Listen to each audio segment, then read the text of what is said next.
এবার যে খবরের দিকে নজর রাখবো দক্ষিণ দমদম, আর সেই দক্ষিণ দমদমে ডেঙ্গি আক্রান্তের মৃত্যু। ডাক্তারদের কর্মবিরতি আর সে কারণেই পরিষেবা মেলেনি, আর এই কারণেই মৃত্যু এমনটাই পরিবার দাবি করছে। কারণ কর্মবিরতিতেই দায়ী করছেন মৃতের পরিবার। হাসপাতালে পরিষেবা না মেলার অভিযোগ, কারণ ডাক্তারদের কর্মবিরতি আর সে কারণেই পরিষেবা মেলেনি। তাই দক্ষিণ দমদমে ডেঙ্গি আক্রান্তের মৃত্যু, পরিবারের দাবি এটাই।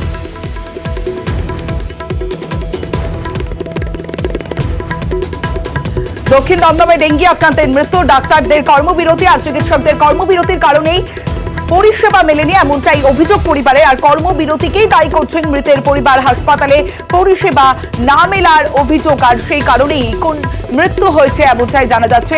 দক্ষিণ দমদমে ডেঙ্গি আক্রান্তের মৃত্যু। 9 আগস্টের পর থেকে লাগাতার একাধিক হাসপাতালে যে ছবি আমরা দেখতে পাচ্ছি, যে চিকিৎসকদের কর্মবিরতি আর ডাক্তারদের কর্মবিরতি জেরেই মেলেনি পরিষেবা। কর্মবিরতিকেই দাবি করছেন মৃতের পরিবার।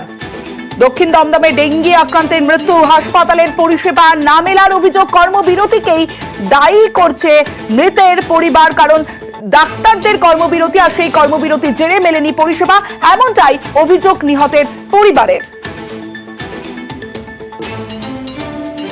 বৃহস্পতিবার ব্লাড টেস্ট করি, শুক্রবার দিন রিপোর্ট পাই। প্লেটলেট দেখলাম 1,60,000 ছিল। চাইল্ড স্পেশালিস্ট কেউ নেই, আমরা কিন্তু কিছু করতে পারবো না।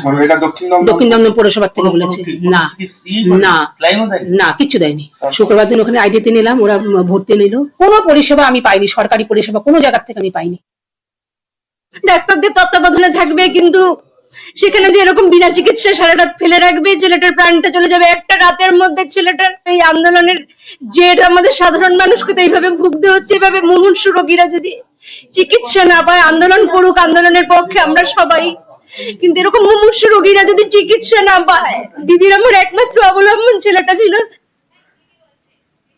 কোন্নগরের পর এবার রিষড়া, আরজি করের পর এসএসকে। কিডনির সমস্যায় হাসপাতালে ভর্তি যুবকের মৃত্যু বৃহস্পতিবার। জুনিয়র ডাক্তারদের আন্দোলনকে দায়ী করল পরিবার। মানতে নারাজ আন্দোলনকারী জুনিয়র চিকিৎসকরা।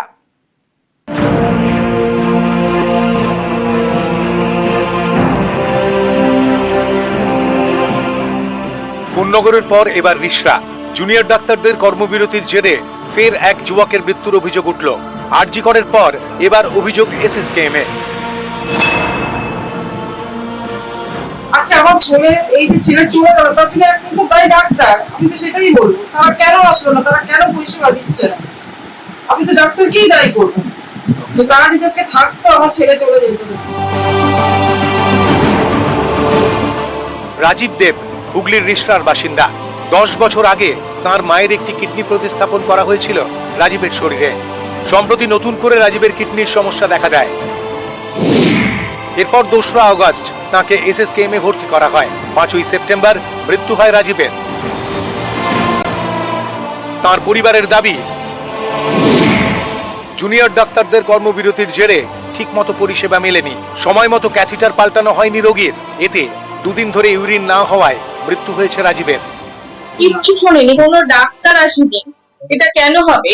ডাক্তারদের আন্দোলনের জন্য আমার ভাইয়ের প্রাণ চলে গেল। আমি চাইছি যে জাস্টিস, এরকম জানি আর দিদি বা কোনো বোনেদের যেন ভাই হারা হতে না।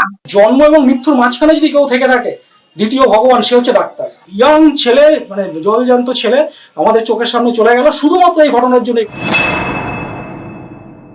শুধু জুনিয়র ডাক্তাররা কিন্তু সিজ ওয়ার্ক করছেন, তারা কখনোই সরকারি হাসপাতালের প্রাইমারি ওয়ার্কফোর্স নয়। শুধু জুনিয়র ডাক্তাররা কাজ করছে না, তাতে স্বাস্থ্য ব্যবস্থা ভেঙে পড়ছে। এই মেসেজ যদি একটি নির্দিষ্ট অংশের থেকে আসে, তারা আমার মনে হয় মিন করতে চাইছে যে পশ্চিমবঙ্গের সরকারি স্বাস্থ্য ব্যবস্থা বড্ড বেশি জুনিয়র ডাক্তার ভিত্তিক। আরজি করে নাইট ডিউটিতে মহিলা চিকিৎসকের ধর্ষণ, খুন। প্রতিবাদে লাগাতার কর্মবিরতিতে বিভিন্ন হাসপাতালের জুনিয়র ডাক্তাররা। এতে অনেকেই ভোগান্তির শিকার হচ্ছেন। জুনিয়র ডাক্তারদের কর্মবিরতি তুলতে একাধিকবার বার্তা দিয়েছে রাজ্য সরকার। সুপ্রিম কোর্টও কড়া বার্তা দিয়েছে। তাতে ছবি বদলায়নি, জুনিয়র ডাক্তাররা কর্মবিরতিতে অনড়। শুক্রবার কর্মবিরতির জেরে বিনা চিকিৎসায় যুবকের মৃত্যুর অভিযোগ ওঠে আরজি করে। কোন্নগরের যুবকের মৃত্যুতে শুরু হয় চাপানুতোর। এবার রিষড়ার যুবকের মৃত্যুতে জুনিয়র ডাক্তারদের আন্দোলনকে নিশানা করল পরিবার, যদিও তা মানতে নারাজ আন্দোলনকারী জুনিয়র ডাক্তাররা। নিউজ 18 বাংলা।